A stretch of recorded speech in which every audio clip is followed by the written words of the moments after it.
សិល្បៈខ្មែរមានទម្រង់សិល្បៈជាច្រើនបានសិប្បករដំឡើងពីតួអង្គទាំងឡាយក្នុងរឿងរាមកេរ្តិ៍របាំយក្សរាំបានសិប្បករទាំងឡាយបង្កើតជាច្រើនចំនួនមកហើយដិតដាមដោយលក្ខណៈសិល្បៈបុរាណពិសេសបំផុតគឺក្នុងពិធីកិច្ចថ្វាយគ្រូ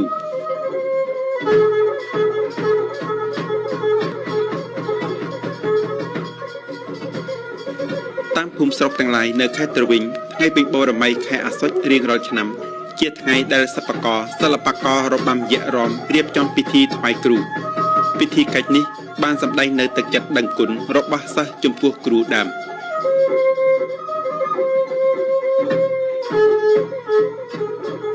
ក្នុងថ្ងៃថ្វាយគ្រូក្រៅពីគ្រឿងសក្ការៈបូជាសិស្សគ្រប់រូបនៅតែបញ្ចេញក្បាច់រាំពិសេសសម្រាប់សម្ដែងនៅការគោរពបួងសួងសូមឲ្យគ្រូដើមហួងហែងរក្សាជួយឲ្យការចេញទៅសម្ដែងបម្រើពិធីបុណ្យទានទាំងឡាយជួបតែភាពងាយស្រួលនិងបានសុខក្សេមក្សាន្ត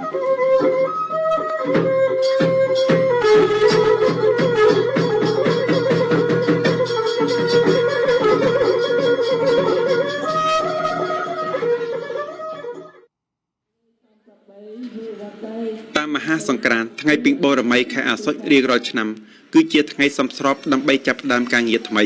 ហើយក៏ជាពេលដែលក្រុមរបាំយក្សរាំត្រៀមលក្ខណៈចេញទៅសម្ដែងបម្រើបុណ្យទានផ្សេងផងដែរ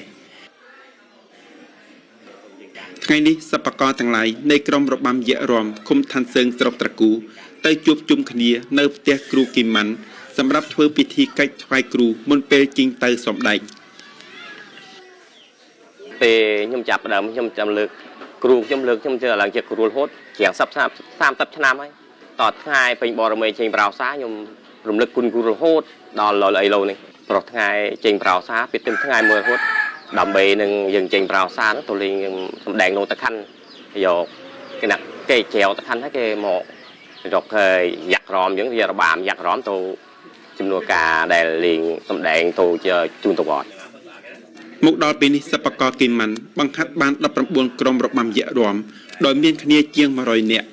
ថ្ងៃថ្វាយគ្រូប្រធានក្រុមនីមួយធ្វើជាតំណាងចូលមកសួរសុខទុក្ខគ្រូគីម៉ាន់បន្ទាប់មករួមជាមួយគ្រូរបស់ខ្លួនរំលឹកដល់គ្រូដើមមុខយក្សមុខស្វាមុខតួអង្គរួមផ្សេងក៏បានសិស្សយកមកតាមដាក់តម្កល់នៅលើទីសក្ការៈបូជាគ្រឿងសំណែននិងគ្រឿងបូជាពិសេសក៏បានគ្រូនិងសិស្សត្រៀមបំរុងគ្រប់គ្រាន់ដែរដង្វាយសំខាន់បំផុតគឺមន់ស្ងោជារបស់អីសួយអីសីហើយដល់ជ្រូកក្បាលជ្រូកនេះប្រៀបយ៉ាងថាដល់ពីដើមសាប់ដើមគេដាក់ជ្រូកតងមូលដល់លោយើងរបៀបប្រអប់កសតកសយយើងធ្វើដល់ក្បាលម៉ាំងសាំងមួយក្បាលម៉ាំងសាំងនេះក៏មានជុំមានកន្ទុយគ្រប់សពដែរហើយនឹងជាមានស្រាដាត់ឆេះហើយនឹងមានស្បៃសៃទៀនមកគូក៏មួយចាននឹងប្រាក់សង្កត់ទៅហ្នឹងណាដើរផ្លូវ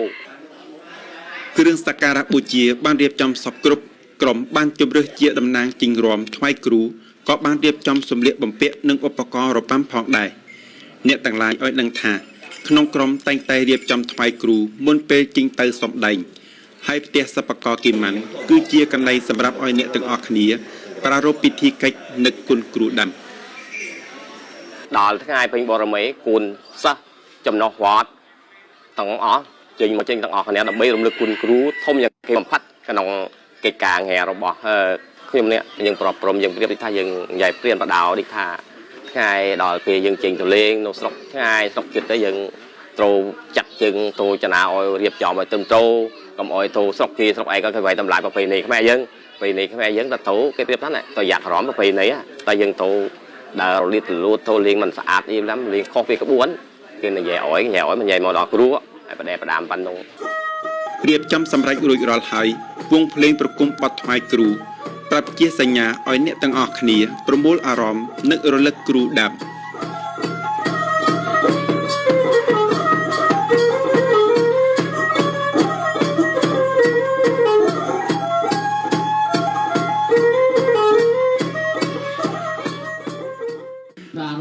ឆ្នាំនេះសមាជិកនៃក្រុមរបាំយក្សរាំបានអញ្ជើញមកធ្វើពិធីថ្វាយគ្រូមានគ្នាច្រើនបង្គួរប្រធានក្រុមរបាំយក្សរាំបានអុជធូបរំលឹកគុណគ្រូដើមពេលនោះសិប្បករគីម៉ាន់បានទុកដូចជាតំណាងគ្រូដើមម្ល៉េះហើយបានសះគុណធ្វើកិរិយាកិច្ច ឆ្លើយតបមโนសញ្ចេតនារបស់សិស្សទាំងឡាយសិប្បករគីម៉ាន់បានដាស់តឿនឲ្យសិស្សគ្រប់រូបរក្សាដំណំពេលចេញទៅសម្ដែងនៅតាមភូមិស្រុក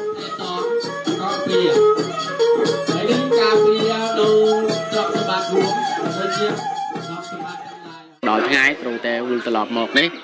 ដើម្បីអ្វីដើម្បីយើងថាសម្ដែងក្នុងការដឹកគុណផងហើយនឹងដាក់នៅភាពអូនលំទោនជាកិច្ចគោរពទូទៅតែដល់ពេលមួយឆ្នាំកាន់តែកើនឡើងមួយឆ្នាំកាន់តែកើនឡើងយើងឃើញបងប្អូនគិតមកចូលរួមបានច្រើនចឹងតែដល់ពេលបានច្រើនចឹងហើយបានយើងខ្ញុំកំណត់ថ្ងៃថាដល់ថ្ងៃពេញបយើងត្រូវតែវិលត្រឡប់មកគេហៅថារបស់គាត់កន្លែងរបស់គាត់នឹងដើម្បីយើងធ្វើជាពិធីហៅថារំលឹកគុណគ្រូផងហើយនឹងយើងទិញនៅរបស់របរផ្សេងៗហើយយើងនឹងសុំពាក្យសម្ដីព្រានបដៅពីគាត់ក្នុងមួយឆ្នាំម្ដងហើយផាត់ពេលនោះដើម្បីថ្ងៃស្រួលដល់បងប្អូនយើងក៏ទៅសម្ដែងតាមបានផ្សេងៗ